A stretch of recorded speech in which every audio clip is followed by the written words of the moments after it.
As I was preparing my notes for this talk this afternoon, it occurred to me that I was brought up in the spirit of gender equity, which is why when I started work at 15, it was with the belief that men and women were equal. And it came as a shock to me to discover, as I did fairly soon in my working life, that indeed this was not the case. But how come I thought like that? Because I grew up with 3 brothers, and anything they could do, I could do. And as far as opportunity went, we were all equal. I was as driven as they were to win, whether we were playing tennis, swimming, football, cricket, chess, Monopoly. Mind you, I usually copped a rotten deal when we were playing cowboys and Indians. I was always the Indian, and therefore I had to be captured. And yes, of course, I tried to escape, and sometimes I did. As adults, some years later, we were all having dinner together one night, and my brothers told me, as only brothers can, that I should be grateful to them. That whatever success I've had, I owe to them. They taught me how to be competitive, how to speak bloke, and how to understand the workings of the male mind. With respect to the gentlemen in this room, I'm not sure the latter is possible. The male mind is unique, but it is fun trying to fathom it out. But as far as being competitive goes, and understanding the way men communicate and their sense of humour, my brothers might have had a point. So given my upbringing, I think I can claim to have been a supporter of gender equity, equality, diversity, whatever we wish to call it, all my life. And I know from experience that by properly using the skills of both men and women in leadership and executive roles, that organisations do so much better. When I was 27 and living and working in London as a sub-editor on Woman's Own, an English women's magazine with a circulation of more than 3 million copies a week, I discovered that men got great opportunities on Women's Magazine. And I found it puzzling at first. Now, a sub-editor is part of the production process of a magazine. But I could see that the men brought to the table a different set of skills. They asked different questions, and that by utilising their skills and those of the women employed on Woman's Own, that we produced a better product. So when I was in a position to do something similar on becoming editor of the Women's Weekly, I didn't hesitate. I increased the ratio of men on the staff to 25%, and there was no doubt that their contribution was an important asset to the success of the magazine. So gender diversity works both ways, and men and women need to respect their differences, and it's by successfully using the synergy of both women and men that organisations of all persuasions can grow successfully and profitably. I was part of an exciting gender diversity development when I became one of the first women appointed to the board of Australian Consolidated Press in 1974. Kerry Packer was the boss of Consolidated Press, having taken over following the death of his father, Sir Frank. I was the editor of Clio, and I joined the board along with Dorothy Drain, who was then the editor of the Australian Women's Weekly. And we must have been among the first, if not the first, women to have been appointed to the board of a major company in this country. But no one made a fuss about it, although Dorothy and I were pretty chuffed about our appointments. Now remember, it was 1974 and showed very enlightened thinking on the part of Kerry Packer. Why was he showing such leadership? Because the Women's Weekly was the cash cow of the company, and Clio was becoming an important financial contributor. And both magazines were run by women and bought by women. Consolidated Press also then owned the Nine Network. Programming to women was an important part of Nine's success. So Kerry figured the best way to understand the female marketplace, trends, buying patterns, what women wanted to read and watch, was to have women on the board, involved in the company's decision-making process. Just common sense, really. Yet, as we all know, women are still underrepresented in top management and on boards in Australia. I don't accept that Australian companies can claim to be run as well as they could be without the input of women in the upper echelons of management. After all, women make up more than 50% of Australia's population and represent 70% of the buying power.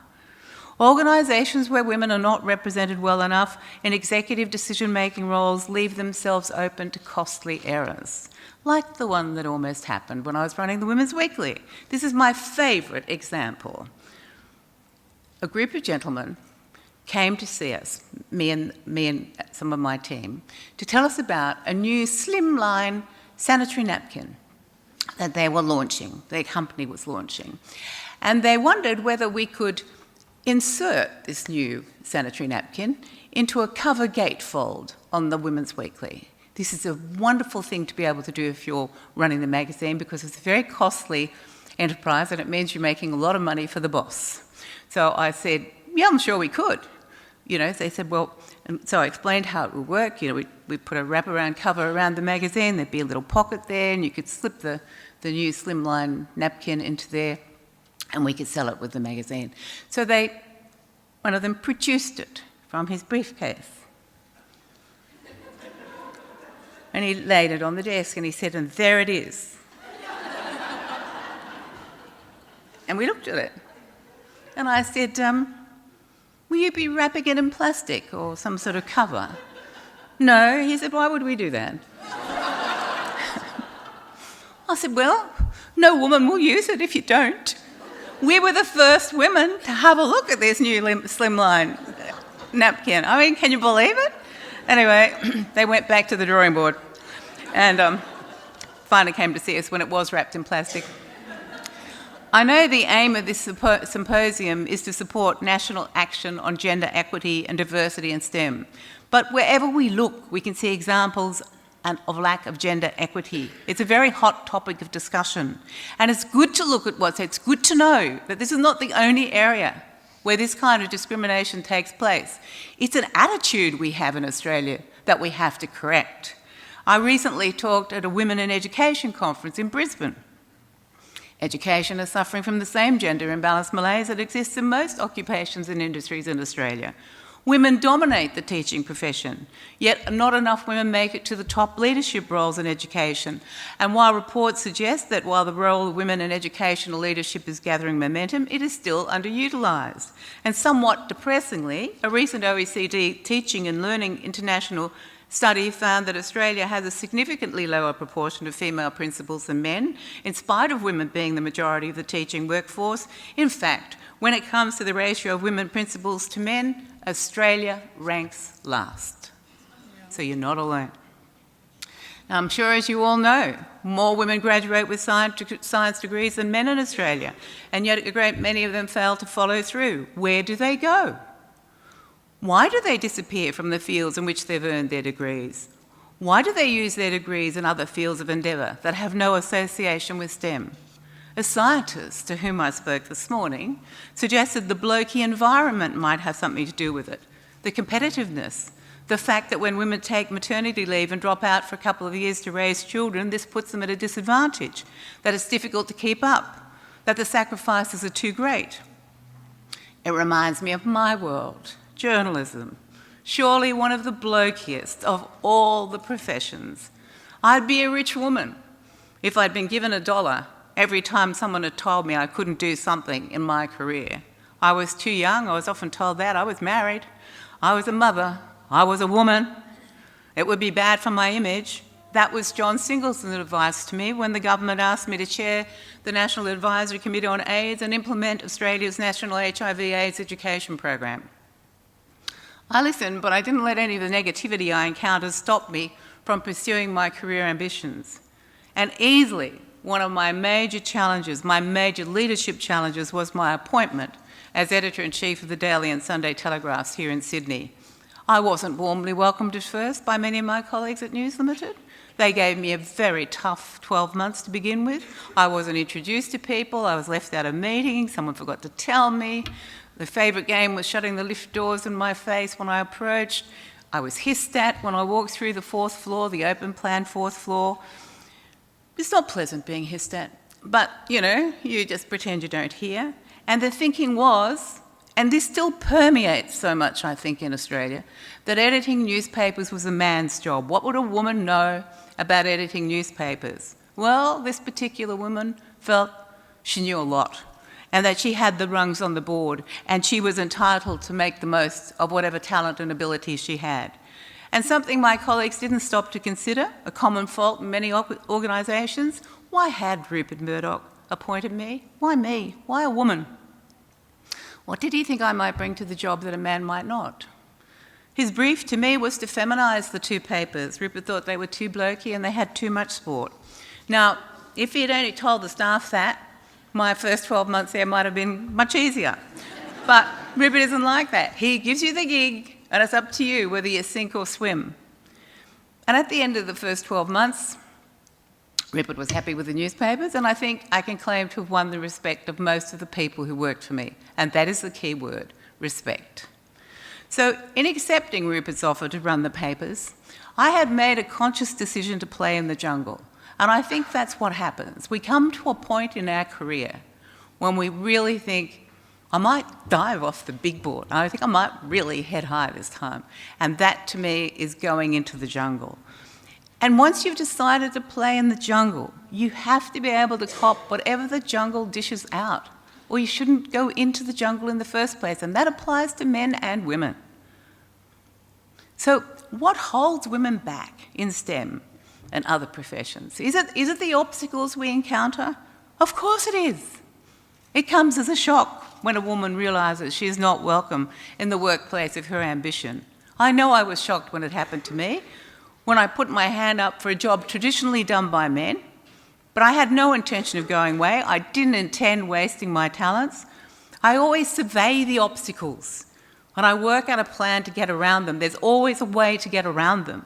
I had to prove myself all over again, but if that's what it takes, I'm prepared to do it.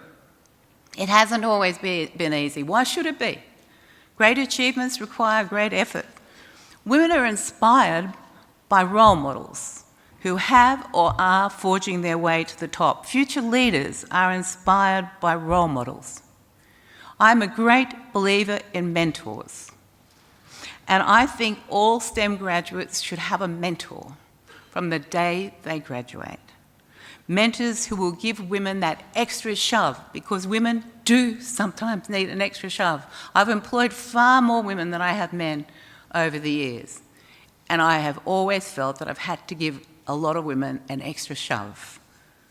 They hesitate to push themselves forward. You have to understand that about women. It's just the way they're made.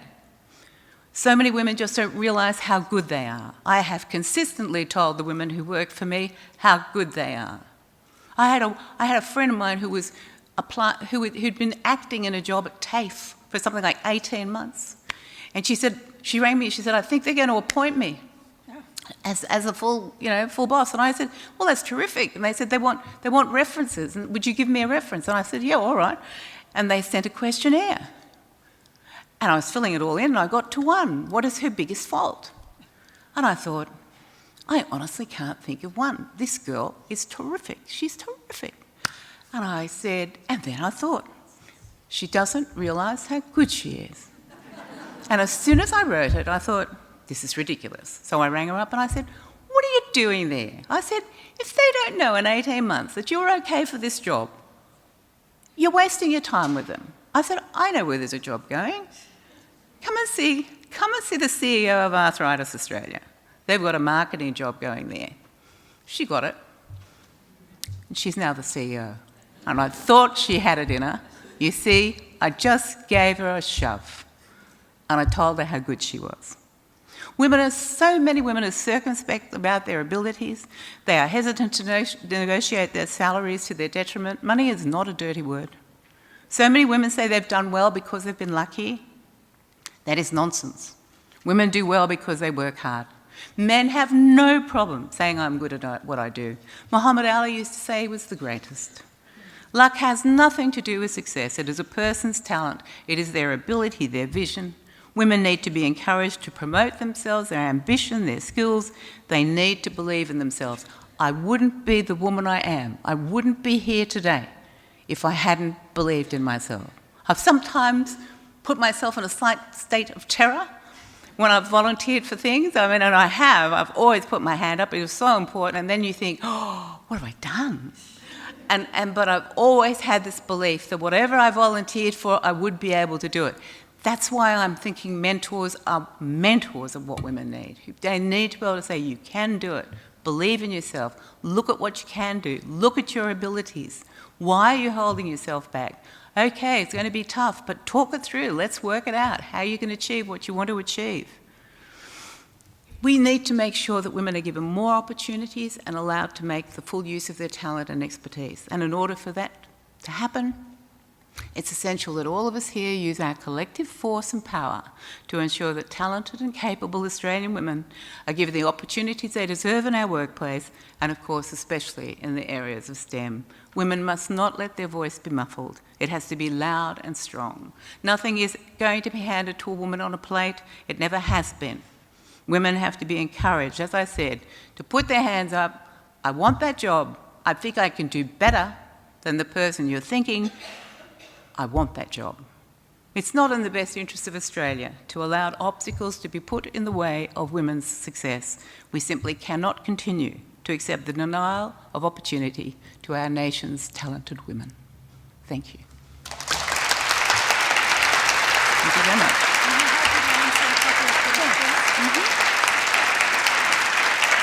Thank you.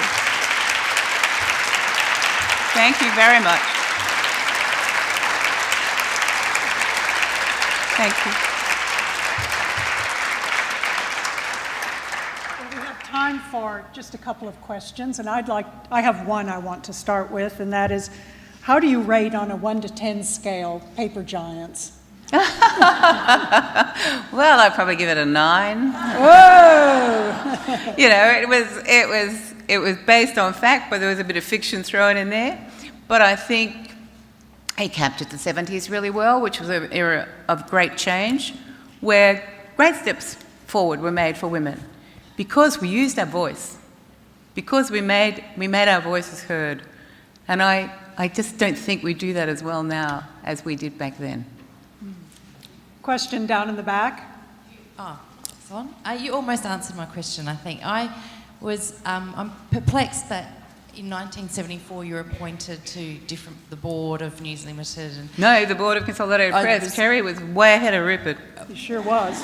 And then in the 80s, women got all corporate and started to get into the workforce much more. It was the roaring 80s. And what I don't understand is that if we came so far in the 80s, what happened between the 80s and the 90s and 2016? Like, we haven't progressed.